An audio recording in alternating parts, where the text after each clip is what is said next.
Clip میں آپ قرآن پاک کی سورہ نور کی آیت نمبر 59 سے 60 تک کی تلاوت، ترجمہ اور تفسیر قرآن صراط الجنان سماعت فرمائیں گے۔ بسم اللہ الرحمن الرحیم۔ ترجمہ، اللہ کے نام سے شروع جو نہایت مہربان رحمت والا ہے۔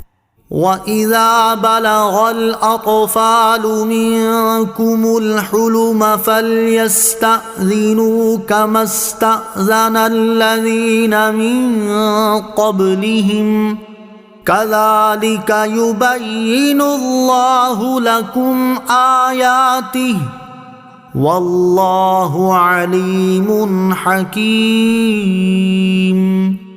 اور جب تم میں سے لڑکے جوانی کی عمر کو پہنچ جائیں تو وہ بھی گھر میں داخل ہونے سے پہلے اسی طرح اجازت مانگے جیسے ان سے پہلے بالغ ہونے والوں نے اجازت مانگی۔ اللہ تم سے اپنی آیتیں یوں ہی بیان فرماتا ہے اور اللہ علم والا، حکمت والا ہے۔ وَإِذَا بَلَغَ الْأَطْفَالُ مِنكُمُ الْحُلُمَ، اور جب تم میں سے لڑکے جوانی کی عمر کو پہنچ جائیں۔ اس آیت میں ارشاد فرمایا جب تمہارے یا قریبی رشتہ داروں کے چھوٹے لڑکے جوانی کی عمر کو پہنچ جائیں تو وہ بھی تمام اوقات میں گھر میں داخل ہونے سے پہلے اسی طرح اجازت مانگیں جیسے ان سے پہلے بڑے مردوں نے اجازت مانگی۔ اللہ تعالیٰ اپنے دین کے شرعی احکام اسی طرح بیان فرماتا ہے جیسے اس نے لڑکوں کے اجازت طلب کرنے کا حکم بیان فرمایا، اور اللہ تعالیٰ مخلوق کی تمام مصلحتوں کو جانتا ہے اور وہ اپنی مخلوق کے معاملات کی تدبیر فرمانے میں حکمت والا ہے۔ گھر میں اجازت لے کر داخل ہونے کی ایک حکمت، گھر میں اجازت لے کر داخل ہونے کی بے شمار حکمتیں ہیں، ان میں سے ایک یہاں ذکر کی جاتی ہے۔ چنانچہ حضرت عطا بن یسار رضی اللہ تعالی عنہ فرماتے ہیں کہ ایک شخص نے رسول اللہ صلی اللہ تعالی علیہ وآلہ وسلم سے دریافت کیا کیا میں اپنی ماں کے پاس جاؤں تو اس سے بھی اجازت لوں؟ حضور اکرم علیہ الصلوۃ والسلام نے فرمایا ہاں۔ انہوں نے عرض کی میں تو اس کے ساتھ اسی مکان میں رہتا ہی ہوں۔ حضور اقدس علیہ الصلوۃ والسلام نے فرمایا اجازت لے کر اس کے پاس جاؤ۔ انہوں نے عرض کی میں اس کی خدمت کرتا ہوں، یعنی بار بار آنا جانا ہوتا ہے، پھر اجازت کی کیا ضرورت ہے؟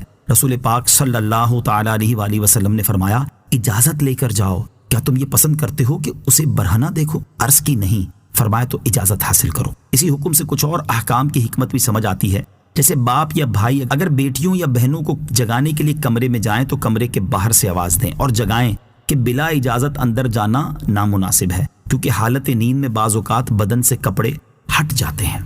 والقواعد من النساء اللاتي لا يرجون نكاحا فليس عليهن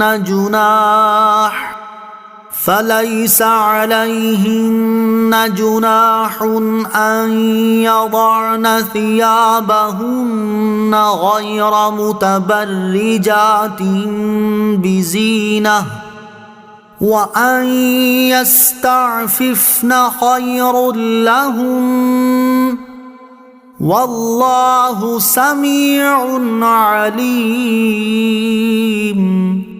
ترجمہ، اور گھروں میں بیٹھ رہنے والی وہ بوڑھی عورتیں جنہیں نکاح کی کوئی خواہش نہیں، ان پر کچھ گناہ نہیں کہ اپنے اوپر کے کپڑے اتار رکھیں جبکہ زینت کو ظاہر نہ کر رہی ہوں، اور ان کا اس سے بھی بچنا ان کے لیے سب سے بہتر ہے، اور اللہ سننے والا جاننے والا ہے۔ والقواعد من النساء، اور گھروں میں بیٹھ رہنے والی بوڑھی عورتیں۔